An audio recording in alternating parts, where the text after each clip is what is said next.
जय श्री कृष्ण आप सभी को। तो आज हम जानने वाले हैं सूर्य नमस्कार के बारे में। सूर्य नमस्कार के बारे में इस वीडियो में कंप्लीट डिटेल आपको मिलेगी। आसनों के साथ कैसे करते हैं, आसन के नाम क्या है और मंत्रों के साथ कैसे करते हैं, श्वासों को ध्यान में देके कैसे करते हैं, चक्रों को ध्यान में देके कैसे करते हैं सूर्य नमस्कार। तो पूरी वीडियो एंड तक देखिएगा और साथ ही साथ हम ये भी बताएंगे इसके क्या फायदे हैं और इसको शुरुआत कैसे हुई थी, इसकी शुरुआत कैसे हुई थी उसके बारे में भी हम बताएंगे। तो पूरी पूरी वीडियो देखना, कुछ भी मत छोड़ना। तो सबसे पहले इसके बेनिफिट्स में सबसे पहले है हमारे पास ये ऑलराउंडर है। मतलब ये हर कुछ सब कुछ इसमें आ जाता है। मतलब योगा जब हम सोचते हैं ना, तो योगा का मतलब हमारे दिमाग में यही आता है, अरे सूर्य नमस्कार है ना। योग का मतलब है शरीर, मन और आत्मा का एक होना, जुड़ना।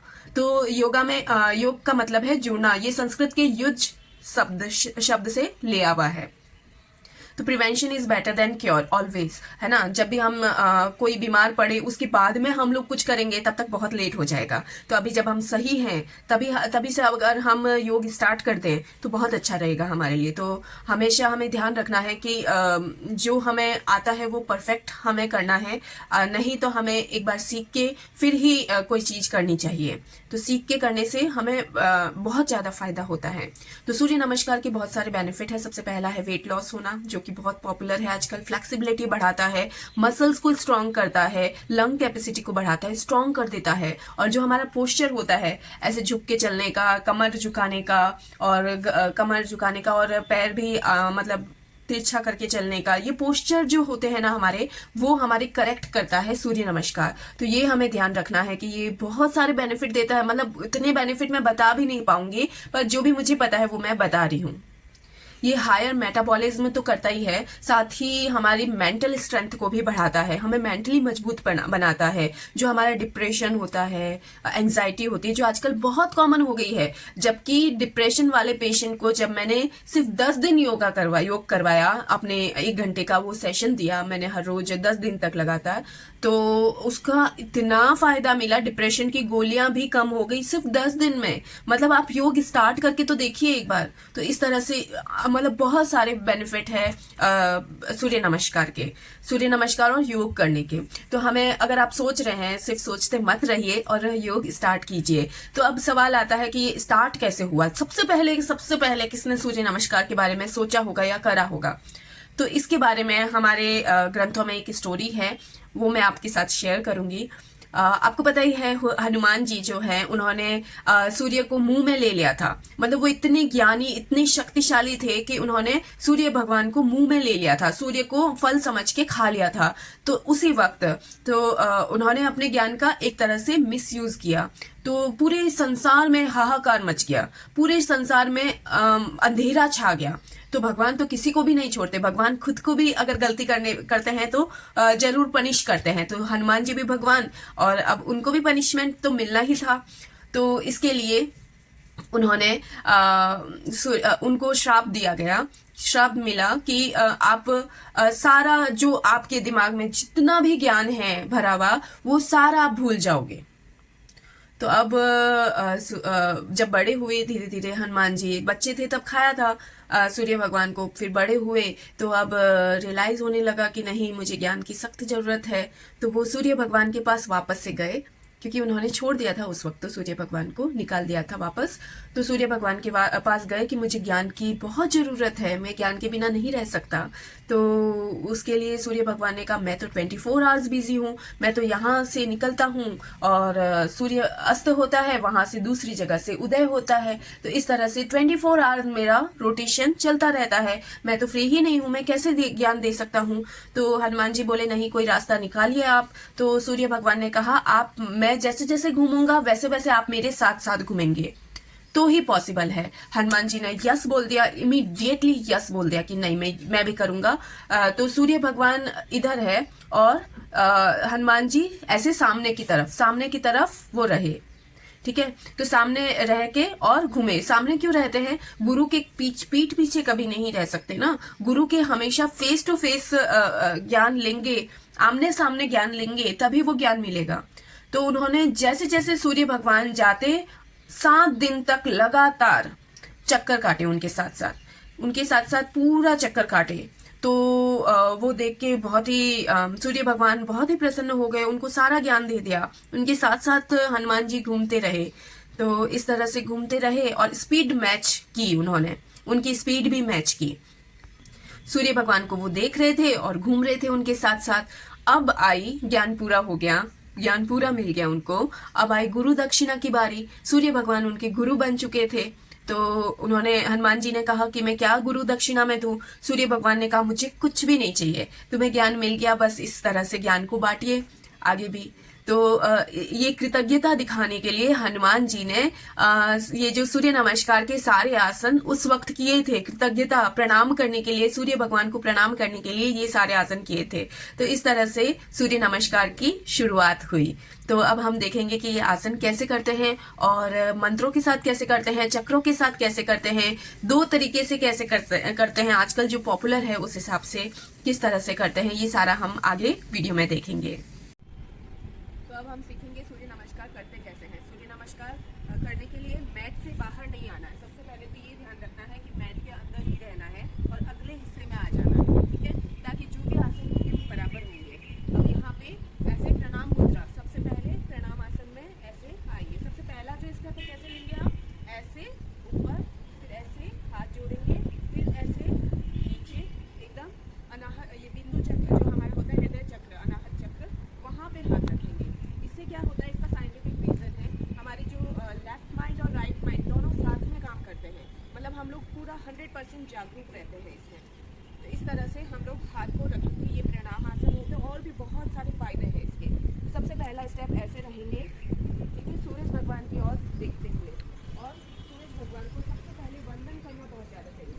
इसमें ऐसा नहीं है कि आप सूर्य भगवान के बारे में कुछ नहीं सोचोगे और अच्छा नहीं सोचोगे और आप आसन करोगे तो आपको फल मिलेगा, नहीं होता ऐसा। सूर्य भगवान के प्रति आपकी कृतज्ञता होनी चाहिए, ठीक है। तो सूर्य भगवान को पहले वंदन करेंगे, हे सूर्य नारायण देव, आपके जैसा तेज, आपकी जैसी नियमितता, आपके जैसी निष्पक्ष कर्म करने की भावना हमें प्रदान करो। इस तरह से हम शुरू करेंगे। फिर दूसरा स्टेप जो है वो ऐसे कमल की पंखुड़ियाँ जैसे लिए हुए है, ऊर्ध्व ताड़ासन, ठीक है। दूसरा आसन हमारा, दूसरा स्टेप है ये।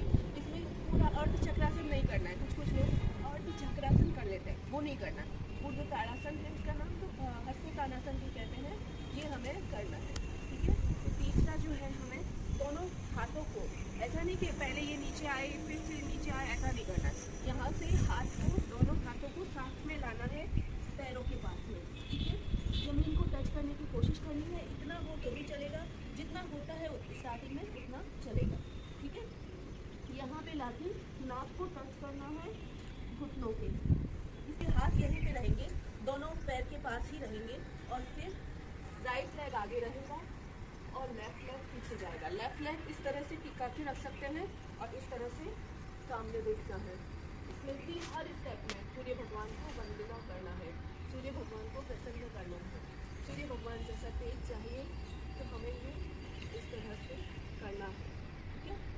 इस तरह से करके उसके बाद में नेक्स्ट स्टेप है हमारा इस तरह से,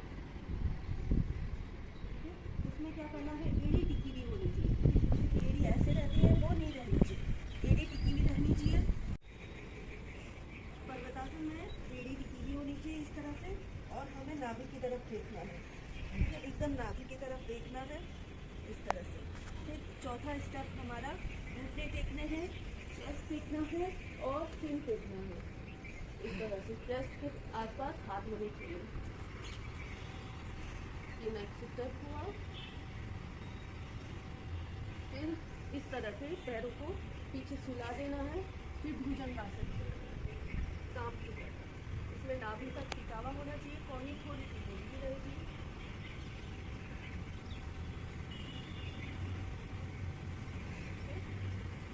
फिर से हमें पर्वतासन में आना है, नाभि की तरफ मुंह, अंदर की तरफ देखना है, फिर एड़ी टिकी भी होनी चाहिए, घुटने सीधे होने चाहिए। अब लेफ्ट लेग को आगे लाना है, लेफ्ट लेग इतना आएगा तो भी चलेगा स्टार्टिंग में, तो कोशिश ये करनी है ऐसे करके, यहाँ पे आए तो ऐसे ऐसे करके हम बीच में लाएंगे, और डायरेक्ट आता है तो डायरेक्ट इस तरह से एड़ी, ये जो पैर की हाथ की हथेली है वो ऐसे पीछे नहीं होनी चाहिए और सामने देखता है, और दूसरा पैर जो है वो सीधा होना चाहिए। सब कुछ स्ट्रेच होगा, संपूर्ण व्यायाम है। उसके बाद में नेक्स्ट स्टेप, दोनों पैरों को साथ में एक ही जगह पे ले आना है, एक ही जगह पे लाके और फिर वापस से पाद करना, नाक टच करना है घुटनों के। इसके बाद दोनों हाथों को साथ में ऊपर उठाना है और पीछे जाना है, फिर प्रणामासन, फिर ये छोड़ दें।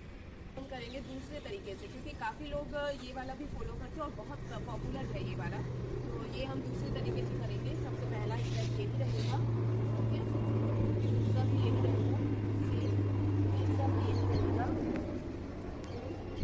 चौथा भी यही रहेगा, पांचवा ऐसे हो जाएगा, ठीक है।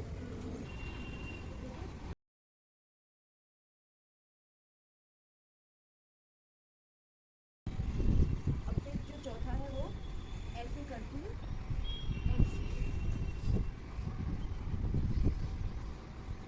फिर पांचवा हो जाएगा।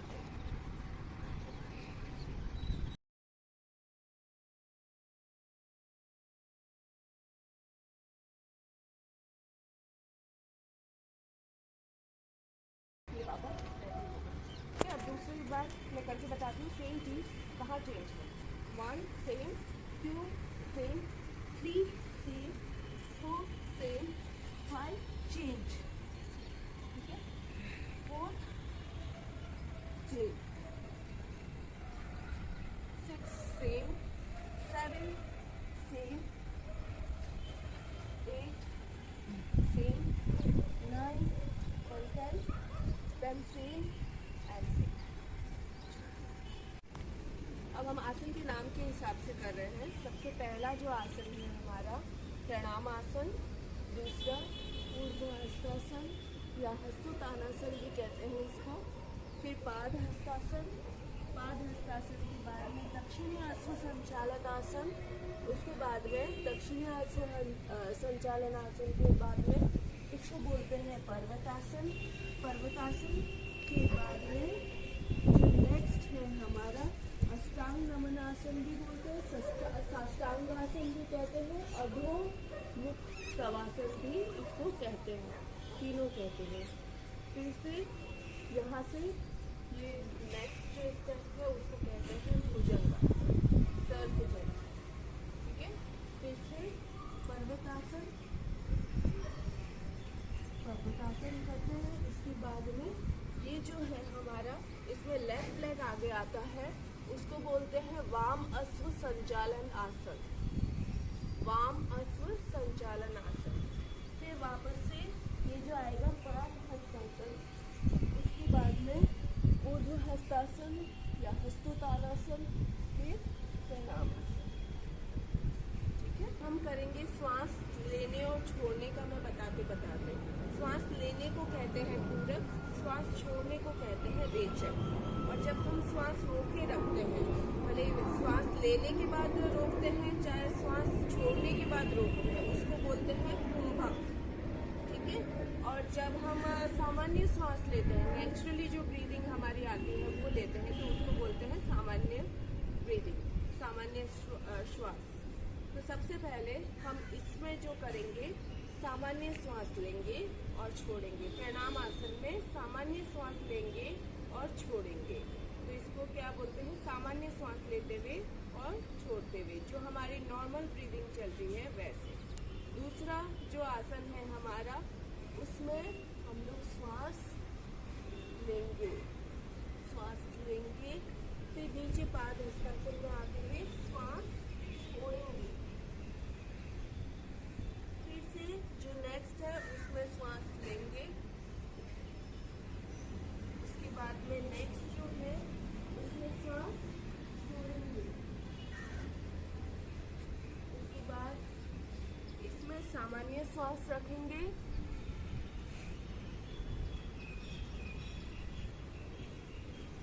इसमें श्वास लेंगे,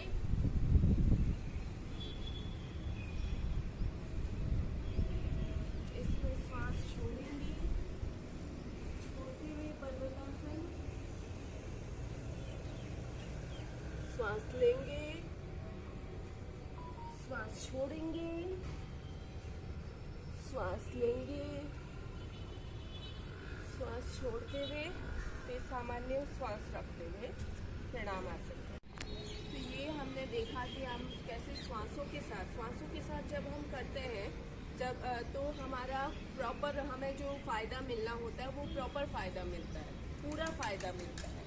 नहीं तो हम लोग बिना श्वासों के साथ अगर करेंगे तो वो सिर्फ एक्सरसाइज के अलावा कुछ नहीं रह जाएगा।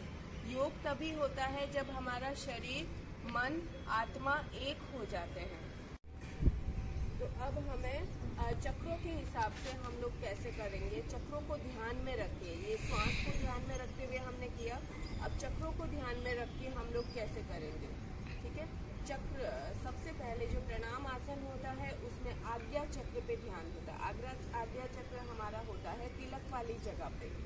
प्रणाम आसन में हमें आज्ञा चक्र पे ध्यान देना है। उसके बाद में यहाँ पे जब आते हैं विशुद्धि चक्र पे ध्यान देना है। इस तरह से हमें विशुद्धि चक्र पे ध्यान देना है। उसके बाद जो आसन आता है उसमें हमें मणिपुर चक्र पे ध्यान देना है। उसके बाद में हमें स्वादिष्ठान चक्र पे ध्यान देना है।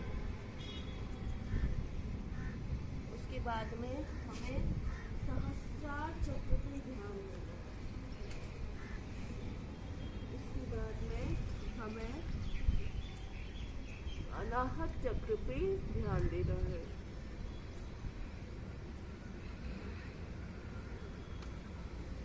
उसके बाद मूलाधार चक्र पे ध्यान देना है।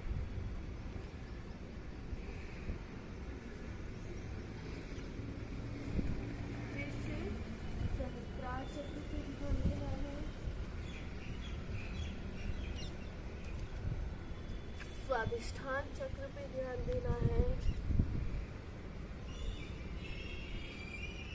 मणिपुर चक्र पे ध्यान देना है। विशुद्धि चक्र पे ध्यान देना है। और फिर हमारा अनाहत चक्र पे ध्यान देना है। इस प्रणाम आसन में दो जगह ध्यान दे सकते हैं, आज्ञा चक्र और अनाहत चक्र। तो हम स्टार्टिंग आज्ञा चक्र से करेंगे और एंडिंग में हम अनाहत चक्र पे ध्यान देंगे। मंत्रों के हिसाब से हमें कैसे करना चाहिए सूर्य नमस्कार, वो हम बता रहे हैं। सबसे पहले ओम मित्राय नमः, ओम रवये नमः, ओम सूर्याय नमः, ओम भान्वे नमः, ओम खगाय नमः, ओम पुष्पे नमः, ओम हिरण्यगर्भाय नमः,